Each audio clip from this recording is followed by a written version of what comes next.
Jadi Moibi, ada satu dokter jaga, kita sebut aja namanya Riko. Riko ini tuh dokter jaga yang baru aja pindah ke rumah sakit ini. Dia baru di sana sekitar 1 minggu dan ditugasin untuk shift malam. Dia jaga sama 2 suster karena biasanya kalau malam tuh di rumah sakit ini nggak terlalu banyak pasiennya, jadi cuma 1 dokter aja yang jaga. Ada satu malam Moibi, pas dokter Riko ini jaga, dia dipanggil sama suster ke UGD untuk ngecek pasien kecelakaan yang baru datang.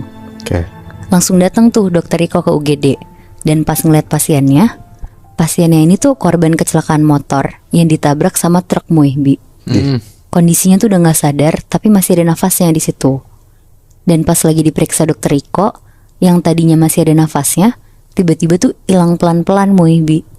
Di situ dokter Riko tuh langsung nyatain kalau pasien itu meninggal di jam 00.30 tepat, pas dokter Riko masih meriksa pasien ini. Terus setengah jam kemudian, sekitar jam 1, keluarga jenazah tuh mulai datang Moibi. Di sana langsung lah ada suara tangisan-tangisan dari keluarga. Dan keluarganya tuh minta dimandiin sama rumah sakit. Habis itu baru dibawa pulang dan akhirnya dibawa sama petugas rumah sakit ke ruangan jenazahnya. Nah, pas mau dibawa ke ruangan jenazah, dokter Riko tuh di situ ikut jalan ke ruang jenazah bareng sama petugasnya. Ngobrol-ngobrol lah mereka di situ.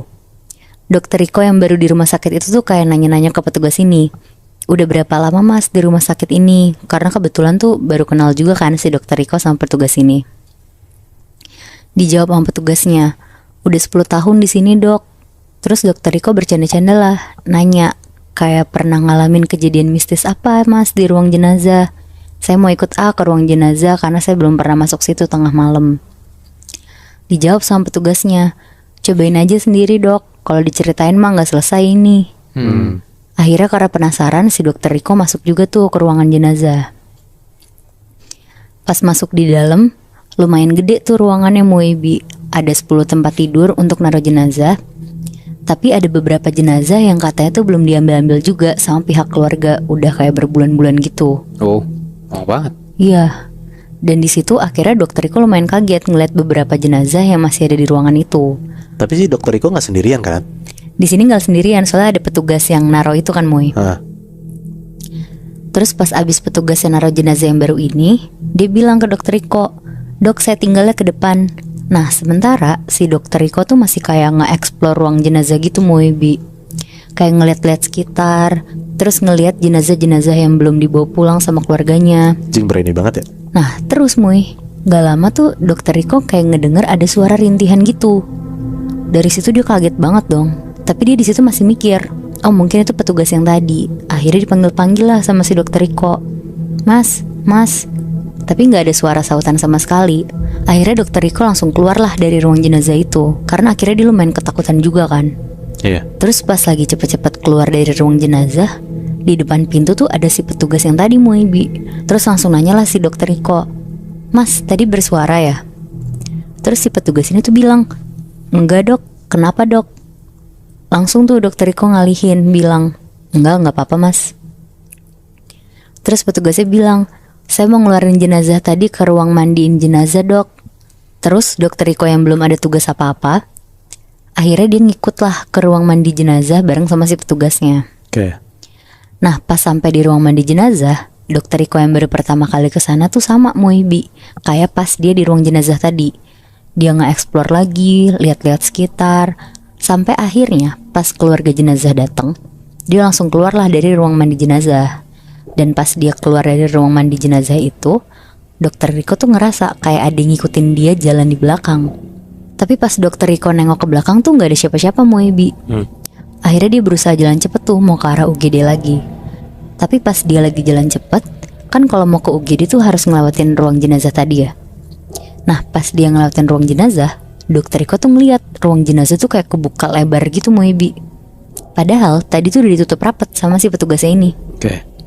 Dan pas dokter Riko kayak mau nutup ruang jenazahnya, dia tuh ngeliat ada suster jaga UGD di pojok ruang jenazah lagi ngeliatin jenazah yang udah lama gak diambil.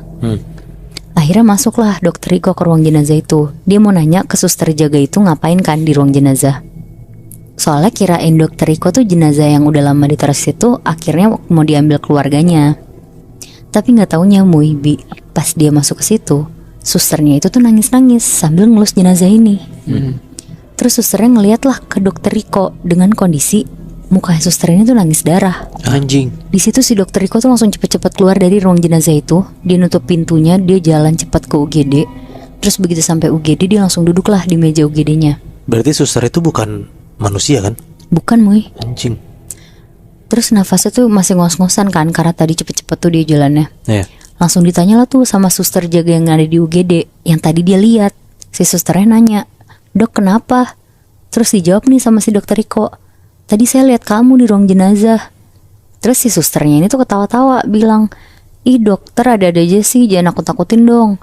Terus karena si dokter Riko juga gak mau nakut-nakutin suster ini, jadi ya udah gak diterusin pembicaraannya kan barusan. Nah lanjut, sekitar jam 3 pagi, tiba-tiba ada pasien masuk ke UGD Moebi, dibawa pakai ambulans. Dan ternyata sama korban kecelakaan lagi, tapi kali ini tuh kecelakaannya mobil. Langsunglah diperiksa sama dokter Riko. Dan ini tuh lebih mengenaskan daripada yang pertama tadi. Tangannya si pasien ini tuh sampai copot gitu Muhibi. Dan kondisinya juga udah gak bernyawa. Pokoknya dia meninggal di tempat yang lokasinya tuh gak jauh dari rumah sakit dokter Riko. Oke. Akhirnya langsung dibawa ke ruang jenazah sambil nunggu keluarganya katanya datang pas subuh nanti. Dibawa lagi tuh Muhibi sama si petugas yang tadi ngebawa jenazah pertama. Pas udah dibawa, dokter Riko tuh ngikut ngebawa jenazah itu sama petugasnya sambil nyeritain apa yang dia lihat tadi di ruang jenazah. Terus kan posisinya itu tuh petugasnya tuh ngedorong kereta jenazahnya. Sedangkan dokter Riko tuh di sebelah petugasnya sambil ngadep ngeliat ke depan gitu kan sambil jalan. Terus akhirnya petugasnya tuh nyautin cerita dokter Riko tadi Bi, dan bilang, akhirnya dokter ngeliat juga ya, tapi suaranya tuh berubah jadi suara perempuan. Hah? Dan pas dokter Riko nengok ke sebelahnya, ternyata itu tuh suster yang tadi dia lihat di ruang jenazah yang lagi nangis darah. Anjir. Bukan si petugas jenazah itu? Bukan Muy. Tapi kali ini mukanya si suster ini tuh hancur banget dan penuh sama darah-darah. Di situ dokter Riko langsung ngeliat ke belakang, dan pas dia ngeliat ke depan lagi, sosok suster dan kereta jenazahnya itu tuh gak ada Muy, Bi. Anjing. Yang dia bawa kan berarti kan orang yang meninggal kecelakaan mobil kan? Iya benar. Itu ikutan hilang. Itu hilang. Anjing, apa jangan-jangan sebenarnya gak ada mayat itu ya Bi? Atau mungkin dialihin gitu loh Moy. Tau gak sih lo? Jadi kayak sebenarnya emang sebelumnya ada si jenazah itu yang kecelakaan. Tapi dia salah ngikut orang. Iya. Mungkin Gue juga gitu ya? mikirnya kayak gitu sih Bi.